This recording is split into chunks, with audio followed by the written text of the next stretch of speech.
Hey guys, it's TV here. Welcome back to another video. So I assume, sorry I'm still ill. I assume you've just come from my previous video on my Oxford experience.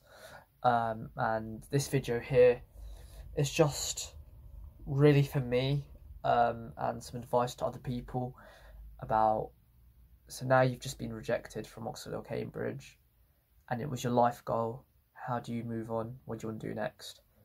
And even though this is going to be really based around my situation, I'm sure loads of people can understand as well. And I just want to give some guidance out there. Obviously, Oxford meant a lot to me, as you can see by all the merch I brought. And it's all about looking ahead. What's the best next steps to do? So you may think, so it's most likely you're doing A levels right now or IB. Where do you want to take that next? So you could potentially take a gap year and spend it doing something like work or travel or learning a new skill and reapply to Oxford or Cambridge next year. There's a huge risk of being rejected twice, and you can imagine the amount of mental difficulty you have if you get a second rejection. But theoretically, you should be a stronger applicant because of going through the process twice, having more experience, knowing more about your A-level subject, reading more, technically being a better applicant. But also the pressure could get to you now that you've given up an entire year just for Oxford or Cambridge. That could also affect you, the amount that it holds. And you've effectively just taken a year out just for this, and it's just, in a way, I guess it's academic gambling, if that's a thing, where you've just put in more and more just to get this one thing, and the odds are still against you in terms of admission rates. Yeah, and by then you would have got your A-level results, which hopefully you smashed, or if you have done under, if you've got below what you needed, you could retake the year to improve that. But for me, it's painful to say goodbye to Oxford. I do think it's best to move on, and I'm in this process now. It's been about a week since my Oxford rejection, and I'm still in this process of trying to get over it, but I am recognising I am improving every day. So let's hope we continue to improve and I will get over it. There also is this idea of moving on and then applying to Oxford and Cambridge for your master's or your PhD. Now, what if you don't want to? What if you go into your undergraduate and once you get your degree, you just want to leave, done with academia, and you want to go into employment? It's important, well, for me, by the time I do finish my degree, I don't really want to still have this idea of wanting to go to Oxford or Cambridge.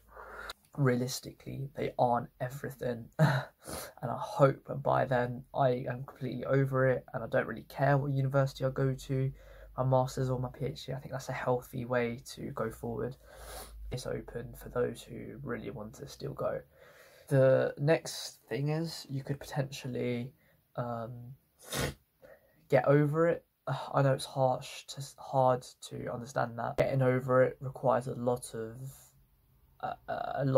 emotion and a lot of soul, spirit, especially after you've worked on it so hard and the admissions process is really painful. That's the other thing. I'm so sorry for this video being unstructured, but that's the other thing with reapplying. You've got to go through the entire process again of admissions, and going through it once, I am completely burnt out. I don't want to go through that again.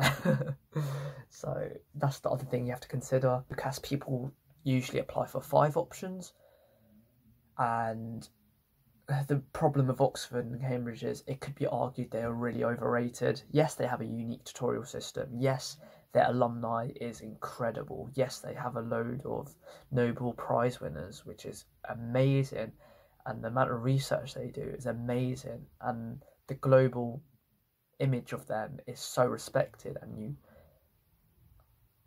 I think there's a lot of if you go there, you can say you went there, and that makes it desirable. You feel confident. It makes you happy that you've just said you've gone to the best university in the world.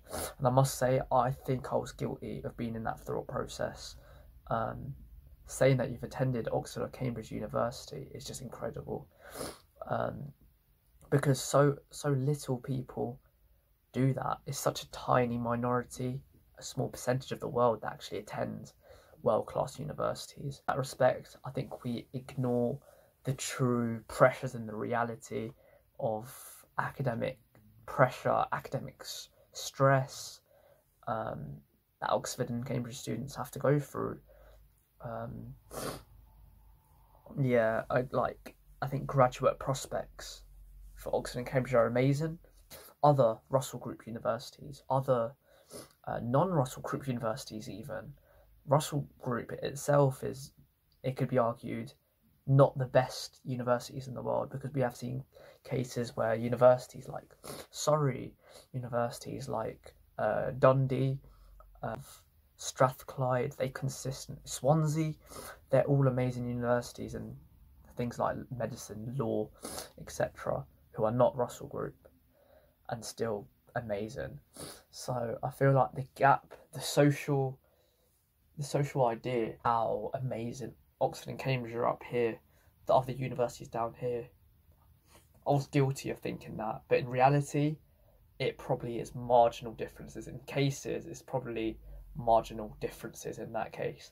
Probably things like student satisfaction, probably like this, perhaps intake on research, things like that. Like, there's just so many different factors going into it. Diversity.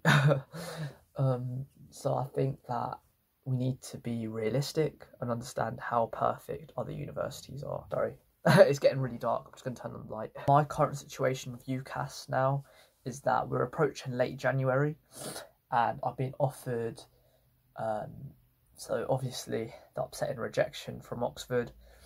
I've got an offer from Exeter for human sciences and a professional placement year. I've got an offer from Manchester for biology with a professional placement year.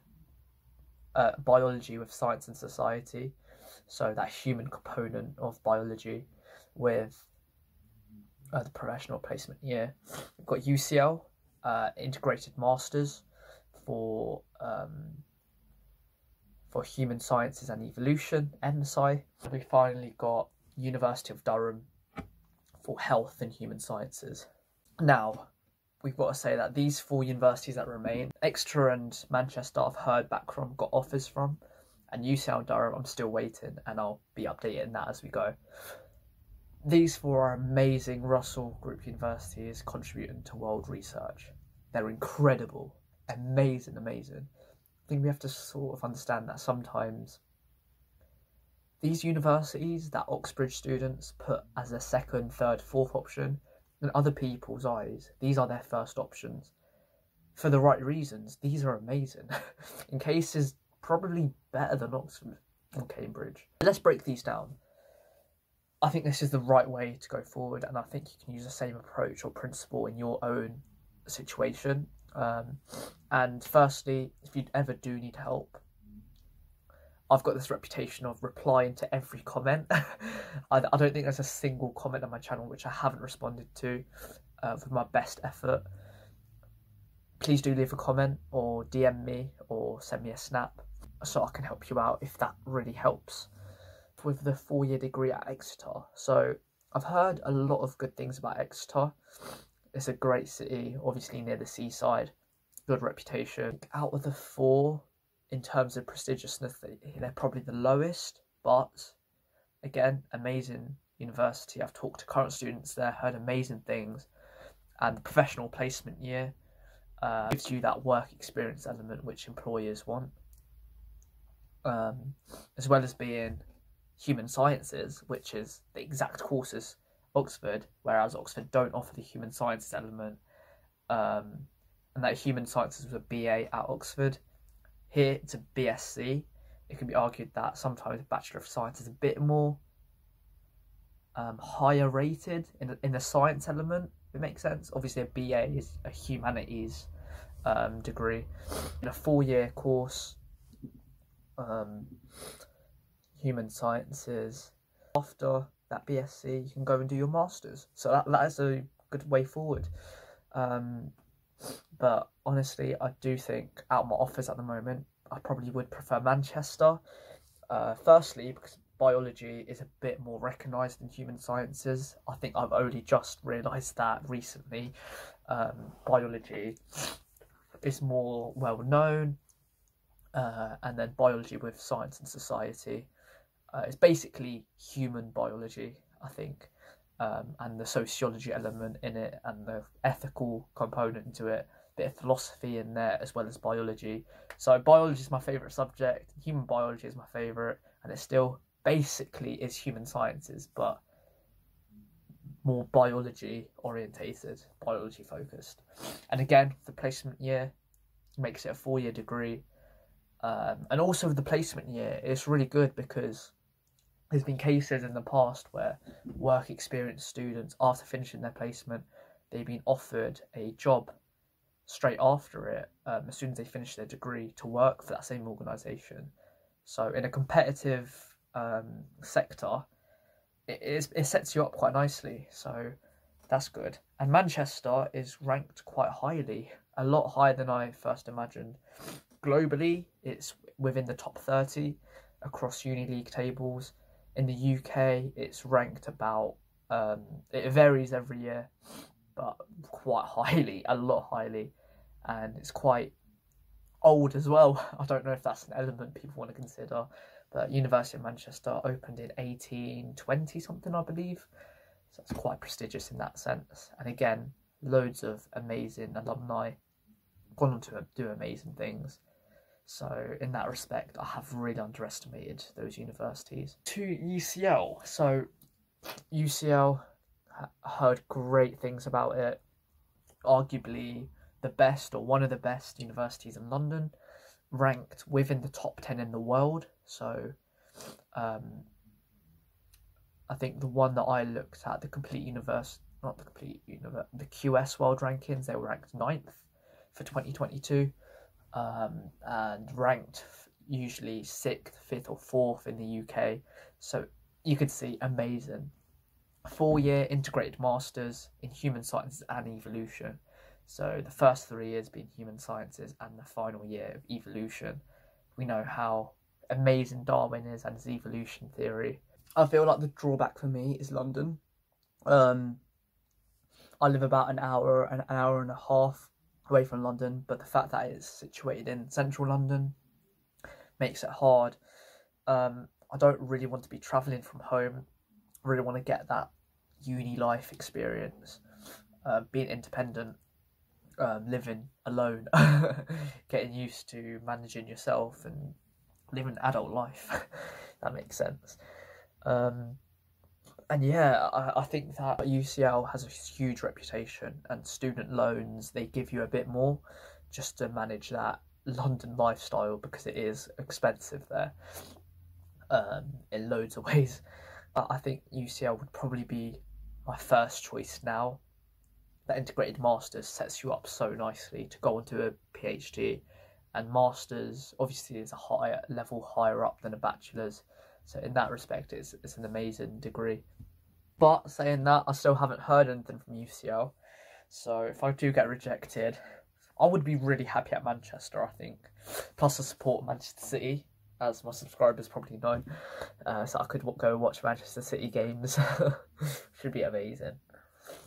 So that's open. Next, Durham. So Durham has the nickname of being the University of Oxbridge Rejects. And that's not a bad thing. You could see how people who are completely capable of going to Oxford or Cambridge, amazing people, smart people, still go to Durham's. Really prestigious as well, always ranked really highly.